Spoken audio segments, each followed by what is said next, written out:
எதிரி நாட்டு பீரங்கிகள் மீது துல்லியமாக தாக்குதல் நடத்தி தூள் தூளாக்கும் வல்லமை கொண்ட துருவஸ்ட்ரா ஏவுகணை சோதனை வெற்றி.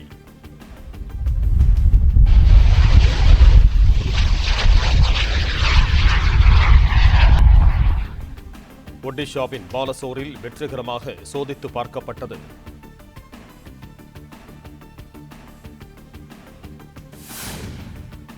வெற்றிகரமாக சோதித்து பார்க்கப்பட்ட துருவஸ்ட்ரா ஏவுகணை ஹெலிகாப்டரில் இருந்து பறந்து சென்று தாக்கும் திறன் கொண்டது.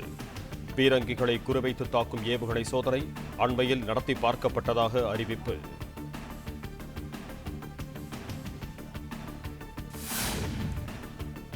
லடாக்கில் சீன அத்துமீறலால் எழுந்த பதற்றம் முழுமையாக கையாள இந்திய விமானப்படை கமாண்டர்கள் ஒன்று கூடி தீவிர ஆலோசனை. எதிரிகளின் தாக்குதலை சமாளிக்க முழுவீச்சில் தயாராகியுள்ள விமானப்படைக்கு பாதுகாப்புத்துறை அமைச்சர் ராஜ்நாத் சிங் பாராட்டு.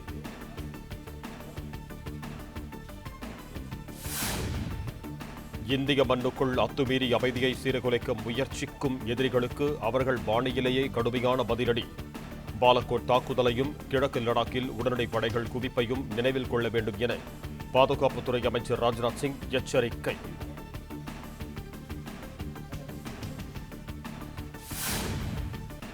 தமிழ்நாட்டில் இதுவரை இல்லாத வகையில் இன்று ஒரே நாளில் 5849 பேருக்கு கொரோனா உறுதியாகியுள்ளது. பெருந்தொற்று பாதிக்கப்பட்டோர் எண்ணிக்கை 1,86,492 உயர்வு.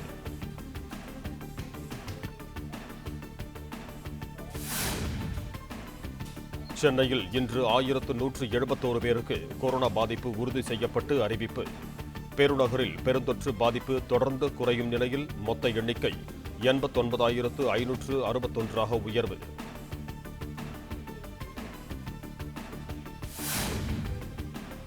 தமிழகத்தில் இன்று ஒரே நாளில் 4,910 பேர் டிஸ்சார்ஜ் ஆகி வீடு திரும்பினர். மாநிலத்தில் கொரோனாவால் பாதிக்கப்பட்ட நிலையில் இன்று மட்டும் 74 பேர் பலி.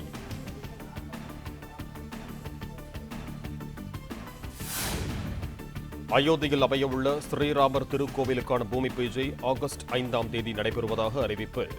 பிரதமர் நரேந்திர மோடி பங்கேற்கும் ஸ்ரீராமர் கோவில் பூமி பூஜையில் பங்கேற்க அனைத்து மாநில முதலமைச்சர்களுக்கும் அழைப்பு.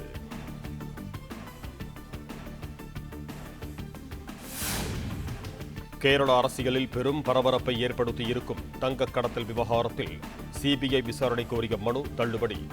தேசிய புலனாய்வு முகமையின் விசாரணையே போதுமானது என கூறி கேரள உயர்நீதிமன்றம் உத்தரவு.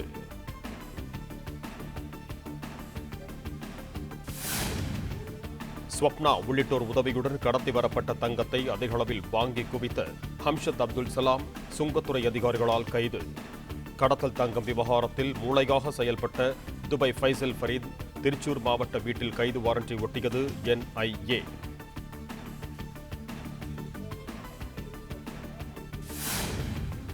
தமிழ்நாட்டில் மார்ச் 1ஆம் தேதி முதல் ஜூன் 10 வரை விடுபட்ட கொரோனா மரணங்கள் எண்ணிக்கை 444 என சுகாதாரத்துறை அறிவிப்பு. விடுபட்ட உயிரிழப்புகள் குறித்து மருத்துவர் வடிவேலு தலைமையிலான குழு தாக்கல் செய்த அறிக்கை அடிப்படையில் தகவல் என விளக்கம்.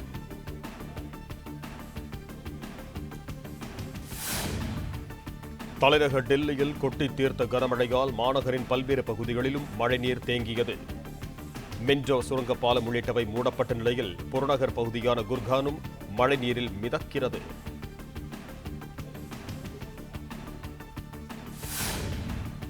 முன்னாள் பிரதமர் ராஜீவ்காந்தி படுகொலை வழக்கில் 7 பேரை விடுதலை செய்யும் விவகாரம் 2 வருடங்களாக ஆளுநர் முடிவெடுக்காமல் இருப்பது ஏன் என சென்னை உயர்நீதிமன்றம் அதிருப்தி.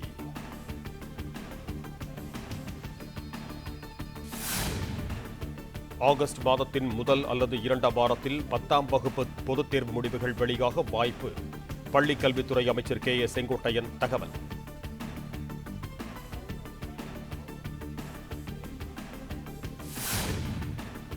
பெருநகர எல்லையை கடந்து இ-பாஸ் இல்லாமல் கேளம்பாக்கம் பண்ணை வீட்டிற்கு நடிகர் ரஜினிகாந்த் சென்று வந்தாரா? சம்பவம் குறித்து ஆய்வு செய்யப்படும் என சென்னை மாநகராட்சி அறிவிப்பு.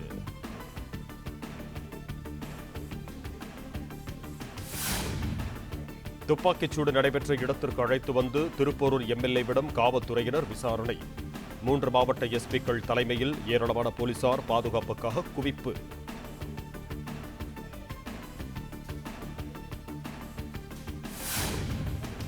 சாத்தான்குளத்தில் ஜெயராஜ் பெனிக்ஸ் அடித்துக் கொல்லப்பட்ட இரட்டை கொலை வழக்கு சிபிஐ காவல் முடிந்த போலீசார் 3 பேரும் நீதிமன்றத்தில் ஆஜர்படுத்தப்பட்டு மதுரை மத்திய சிறையில் அடைப்பு.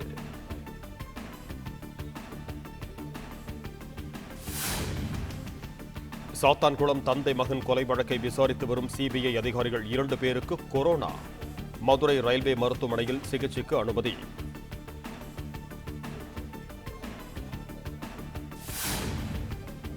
தமிழகத்தில் தனிநபர் கொரோனா பரிசோதனை எண்ணிக்கை 20 லட்சத்தை கடந்தது.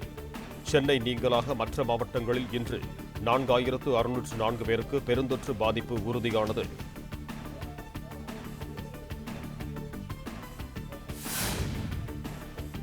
திருவள்ளூரில் 430 பேருக்கும், ராணிப்பேட்டையில் இதுவரை இல்லாத வகையில் 414 பேருக்கும் கொரோனா உறுதியானது. விருதுநகரில் 363 பேருக்கும், தூத்துக்குடியில் 320 நபர்களுக்கும், காஞ்சிபுரத்தில் 325 பேருக்கும் பெருந்தொற்று பாதிப்பு.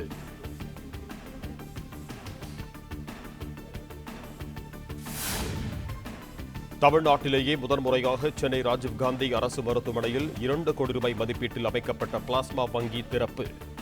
கொரோனாவில் இருந்து குணமடைந்தவர்கள் பிளாஸ்மா வழங்க முன்வருமாறு சுகாதாரத்துறை அமைச்சர் விஜயபாஸ்கர் மீண்டும் வேண்டுகோள்.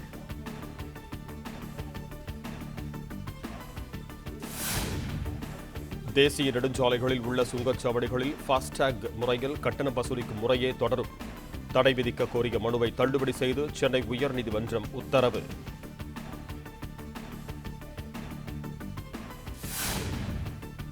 உள்ளாட்சி அமைப்புகளில் ஊழல் புகார்களை விசாரிக்க 8 வாரத்திற்குள் முறைமன்ற நடுவர் நியமனம்.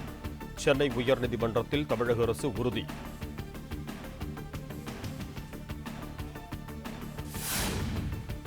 கந்தசஷ்டி கவசத்தை இழிவுபடுத்தி ஈனச் செயலில் ஈடுபட்டவர்கள் வாழ்வில் மறக்க முடியாத நடவடிக்கை என நடிகர் ரஜினிகாந்த் பாராட்டு. மத துவேஷமும் கடவுள் நிந்தனையும் ஒழிக்கப்பட வேண்டும் என வலியுறுத்தல்.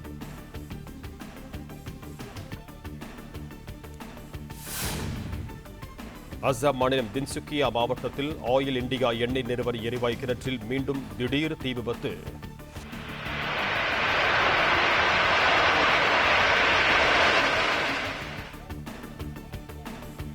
ஏற்கனவே ஏற்பட்டிருந்த தீயை அணைக்கும் பணியின் போது எதிர்பாராத வகையில் சம்பவம். வெளிநாட்டு தொழில்நுட்ப நிபுணர்கள் 3 பேர் படுகாயம்.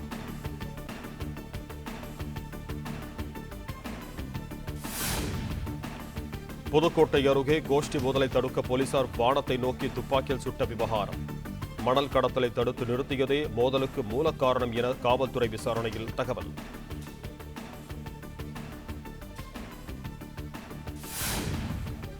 இந்தியாவில் கொரோனா தொற்று நோயால் பாதிக்கப்பட்டோர் எண்ணிக்கை 12,32,000 தாண்டியது.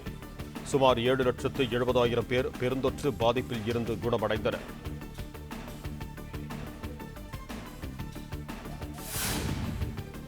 மகாராஷ்டிராவில் இன்று 10,576 பேருக்கு கொரோனா உறுதியான நிலையில் மொத்த எண்ணிக்கை 3,37,000 உயர்வு. குஜராத், உத்தரப்பிரதேசம், பீகார் உள்ளிட்ட மாநிலங்களில் பாதிப்பு தீவிரம்.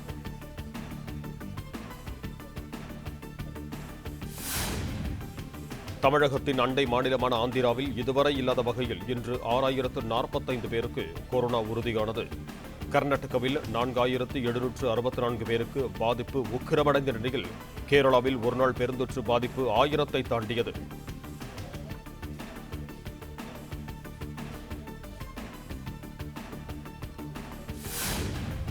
நாட்டிலேயே இதுவரை இல்லாத வகையில் நேற்று ஒரே நாளில் 28,472 பேர் டிஸ்சார்ஜ் ஆகி வீடு திரும்பினர். குணமடைவோர் விகிதம் 63% தாண்டியுள்ளதாக மத்திய சுகாதாரத்துறை அறிவிப்பு.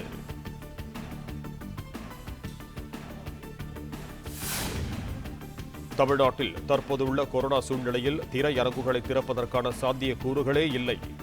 செய்தி மற்றும் விளம்பரத்துறை அமைச்சர் கடம்பூர் ராஜு திட்டவட்டம்.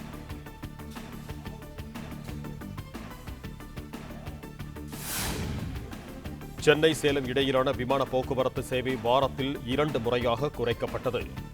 பயணிகள் எண்ணிக்கை குறைந்ததால் நடவடிக்கை என அறிவிப்பு.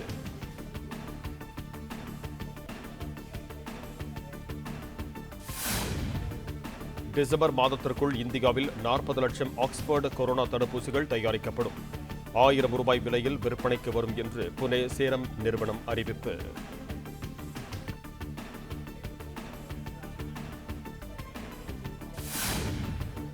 சச்சின் பைலட் உள்ளிட்ட அதிருப்தி எம்எல்ஏக்கள் மீது நடவடிக்கை எடுக்க ஜெய்ப்பூர் உயர்நீதிமன்றம் இடைக்கால தடை. எதிர்ப்பு தெரிவித்து உச்சநீதிமன்றத்தை நாட உள்ளதாக ராஜஸ்தான் சபாநாயகர் அறிவிப்பு.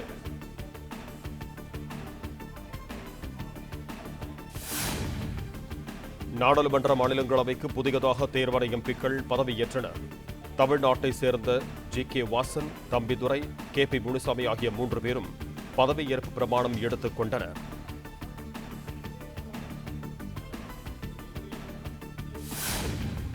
சொமாலியாவில் இருந்து இந்திய பாகிஸ்தான் எல்லையை நோக்கி பாலைவன வெட்டுக்கிளிகள் இம்மாதம் படையெடுக்க வாய்ப்பு. ஐக்கிய நாடுகள் அவையில் எச்சரிக்கையை தொடர்ந்து எல்லை பகுதிகளில் முழு கட்டுப்பாட்டு நடவடிக்கைகள்.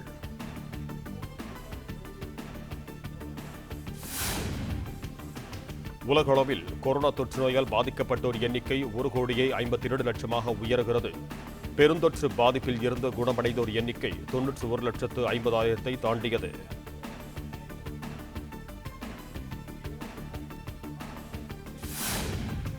தமிழகத்தில் அடுத்த 24 மணி நேரத்தில் வளிமண்டல மேலடுக்கு சுழற்சி காரணமாக மழைக்கு வாய்ப்பு. கோயம்புத்தூர், சேலம், தருமபுரி, நீலகிரி மாவட்டங்களில் கனமழை பெய்யக்கூடும் என வானிலை மையம் தகவல்.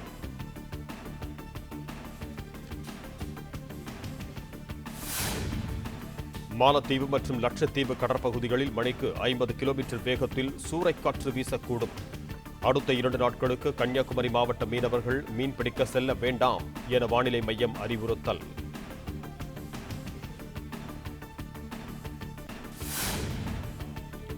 கடந்த சில நாட்களாக உயர்ந்து வந்த இந்திய பங்குச்சந்தைகளில் இன்று சொற்ப அளவில் சரிவு.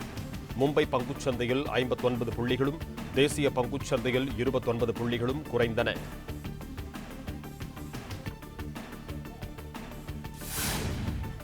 சென்னையில் ஆபரண தங்கத்தின் விலை இன்று ஒரே நாளில் சவரனுக்கு 448 ரூபாய் அதிகரிப்பு.